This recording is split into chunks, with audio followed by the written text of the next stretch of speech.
مذہبی جماعتوں نے کیا اور مذہبی جماعتوں کا تشخص ابھر کے سامنے آیا. مجاہدین نے کیا. وہ مجاہدین جن کو یہ دہشت گرد کہتے ہیں انہوں نے کیا یہ کام 18 کے ساتھ. یہ ساری چیزیں اس زلزلے میں ہوئی ہیں اور اس کو ہمیں غور سمجھنا چاہیے کہ یہ اللہ تعالیٰ کی پتہ نہیں کون کون سی اور مصلحتیں ہوں گی جو ہم کو ابھی شاید نہیں معلوم ہو رہی ہیں, کبھی نہ کبھی معلوم ہوں گی. کون سی مصلحتیں کون سی حکمتیں ہوں گی اللہ تعالیٰ کی یہ زلزلہ آیا اور یہاں آیا غریب لوگوں پر, معصوم لوگوں پر, بھولے لوگوں کے اوپر. میں سمجھتا ہوں کہ ہمیں اپنی حدود میں رہنا چاہیے. بندے کی حیثیت سے ہمیں معلوم ہونا چاہیے کہ ہمارے حدود کہاں تک, اپنی حدود سے بڑھ کر اللہ کی حد میں داخل نہیں ہونا چاہیے. اس وقت میں سمجھتا ہوں کہ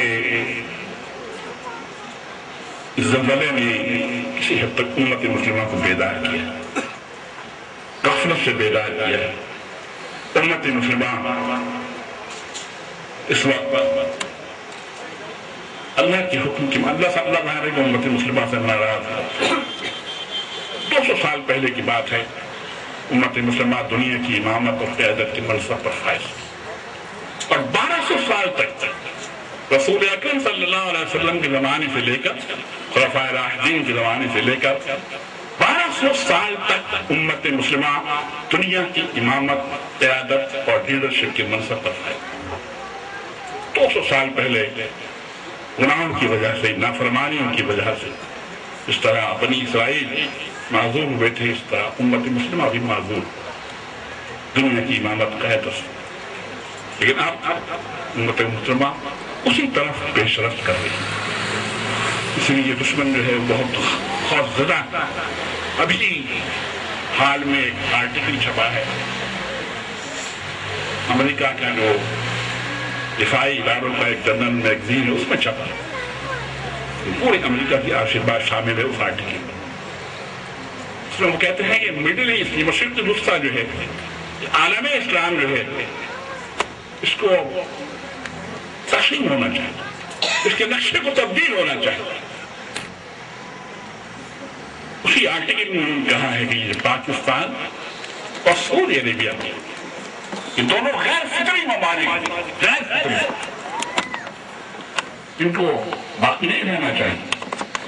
سعودی عربیہ کی رائل فیملی سے کہتے ہیں کہ صاحب آپ صرف ریاض تک آپ کی حکومت محدود رہے گی, اس سے آگے آپ نہیں بڑھیں گے. آپ کا جو جنوبی علاقہ ہے وہ سارا ایک عرب شیعہ اسٹیٹ بنائے گئے, مسلک کی بنیاد پر اسٹیٹ بنا رہے ہیں, ریاستیں بنا رہے ہیں, ممالک بنا رہے ہیں. کردستان کے نام سے ایک نیا ملک بنا رہے ہیں. ترکی کے کرد, ایران کے کرد اور عراق کے کرد, سب کو ملا کر کے ایک الگ ملک بنا رہے ہیں نیا کردستان کے نام سے. ایران کے حصوں کو توڑ رہے ہیں, پاکستان کے بلوچستان کو الگ کر رہے ہیں. بلوچستان جو ہے ایک الگ ملک ہو رہا ہے. پاکستانی میں جو کراچی کا حصہ ہے وہ بھی اس کو شامل کریں گے بلوچستان, اس کو ایک آزاد مملکت بنائیں گے. مکہ اور مدینہ, مکہ جو خانہ کعبہ اسے آپ کہتے ہیں, مدینہ جہاں رسول اکرم صلی اللہ علیہ وسلم کا روضہ ہے. مکہ اور مدینہ کہتے ہیں عالم اسلام کے جو مختلف سیکٹس ہیں, مشارق کے لوگ ہیں, بائی روٹیشن وہ ان کی نگرانی میں دیے گئے. جو سیکٹ کہتے ہیں ان کے مطابق, ان کی سوچ کے مطابق قادیانی بھی ایک سیکٹ ہے, ان کو ہم نے غیر مسلم قرار دیا, وہ اس کے سیکٹ بنیں گے. اور مکہ اور مدینہ جو ہے آپ وہاں کے جو عمرے کے ویزا لیں گے نا, اور حج کے ویزا لیں گے, وہ امریکہ سے بش سے سعودی عربیہ سے نہیں لیں گے, کسی مسلمان حکمراں سے نہیں لیں گے. یہ سارے حالات ہو رہے ہیں اس وقت, اس لیے کہ دشمن جو ہے وہ امت مسلمہ کی بیداری سے خائف ہو رہا ہے. میں سمجھتا ہوں ہمیں فردن بھی یہ سوچنا چاہیے کہ ہماری ذمہ داری اس وقت کیا ہے. زلزلہ تو آ گیا اور چلا گیا, آج 1 سال اس کو ہو گیا. اللہ کا شکر ہے کہ یہاں کے لوگوں نے اس استقامت کا ثبوت دیا ہے.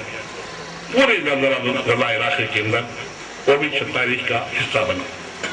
جس طرح وہ اب دوبارہ اپنے آپ کو زندگی کے اندر रिहेबिलिटेट करने की कोशिश कर रहे हैं। हम सब देख रहे हैं अपनी आंखों से। बालाकोट में पहले क्या था, 1 साल पहले या 6 महीने पहले, अब बालाकोट की हालत क्या है, मुजफ्फराबाद की हालत क्या है, बाघ की हालत क्या है। सारी चीजें जो है इस बात की तरफ निशानदेही कर रही हैं।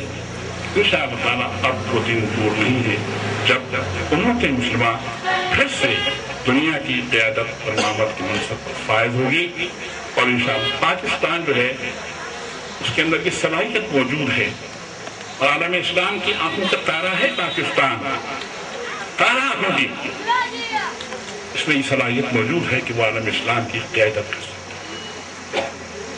दरअसल जो मुल्क बनाया गया था, बनाया भी इसीलिए गया था। बरसगीर मुसलमानों ने जो मुतालबा किया था हिंद पाकिस्तान का, वो क्यों किया था? क्यों कहा था कि हम पाकिस्तान बनाना चाहते हैं? क्यों कहा था कि हम हिंदुओं से अलग एक मुल्क बनाना चाहते हैं?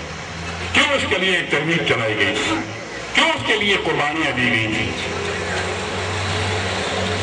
बरसगीर के मुसलमान ये चाहते थे, उनकी ख्वाहिश, उनकी तमन्ना, उनकी आरज़ू थी कि पाकिस्तान बने। इस तहरीक के नतीजे में पाकिस्तान बने और पाकिस्तान बनने के बाद पाकिस्तान के मुसलमान और पाकिस्तानी कौम उस मुमलिकत को दुनिया के सामने उसी तरह एक इस्लामी फलाही मुमलिकत की हैसियत से पेश करें जिस तरह रसूल अकरम सल्लल्लाहु अलैहि वसल्लम ने मदीने मुनव्वरा की मुमलिकत को पेश किया। लेकिन 60 साल होने आ रहे हैं, हम इसको उस तरह पेश नहीं कर सके। हमें अब इस बात का अहद करना चाहिए कि हमें इस पाकिस्तान को एक इस्लामी फलाही मुमलिकत की हैसियत बना करके दुनिया के सामने पेश करना है।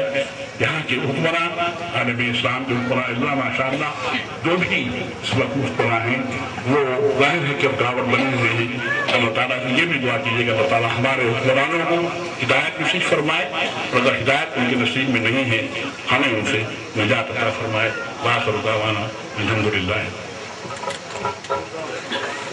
सामने मोहतरम, दवा से पहले कुछ गुजारिशात हैं जिनका ताल्लुक सूबाई हुकूमत से है।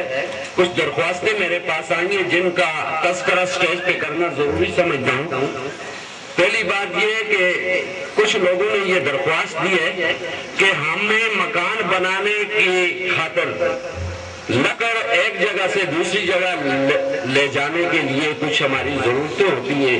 एक जगह मकान बनाने की गुंजाइश नहीं है, हम दूसरी जगह खरीद के मकान बना रहे हैं, तो लकड़ की नकलो हरकत पर कम से कम इतनी पाबंदी नहीं होनी चाहिए ताकि हमें सहूलत हो।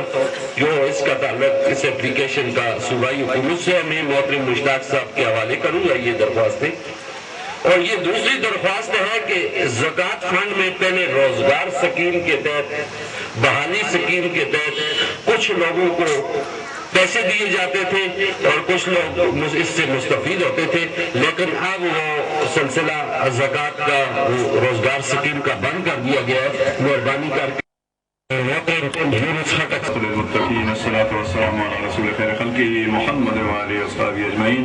अल्लाह सब दोस्तों का, अहबाब का, भाइयों का बैठना अपनी रजा के लिए कबूल फरमा। या अल्लाह हमारे छोटे बड़े गुनाहों को माफ फरमा, रमजान की बरकतें हमें नसीब फरमा। या अल्लाह इस ज़लज़ले में जितने भी लोग वफात पा चुके हैं, शहीद हुए हैं, या अल्लाह उनके दर्जात को बुलंद फरमा। जो जख्मी हैं, परेशान हाल हैं, उनके या अल्लाह परेशानियों को दूर फरमा। या अल्लाह लोगों को इस्तिकामत नसीब फरमा, सब्र नसीब फरमा। या अल्लाह अपने दीन की खिदमत करने की तौफीक नसीब फरमा। या अल्लाह शैतान के शर से और नफ्स के शर से हमें बचा। या अल्लाह इस रमजान का महीना कुरान का महीना है, पूरी जिंदगी कुरान और सुन्नत के मुताबिक गुजारने की तौफीक नसीब फरमा। नबी सल्लल्लाहु अलैहि वसल्लम की सच्ची मोहब्बत और इत्तिबा नसीब फरमा। या अल्लाह हम सब को रोज़े में हुज़ूर सल्लल्लाहु अलैहि वसल्लम की शफाअत नसीब फरमा। रब्बना तक़ब्बल मिन्ना इन्नका अंतस समीउल अलीम व तुब अलैना इन्नका अंतत तव्वाबुर रहीम व सल्लल्लाहु तआला अला खैरि खल्क़िही मुहम्मद व आलिहि व सहाबिही अजमईन। असर की नमाज का वक्त बिल्कुल जा रहा है।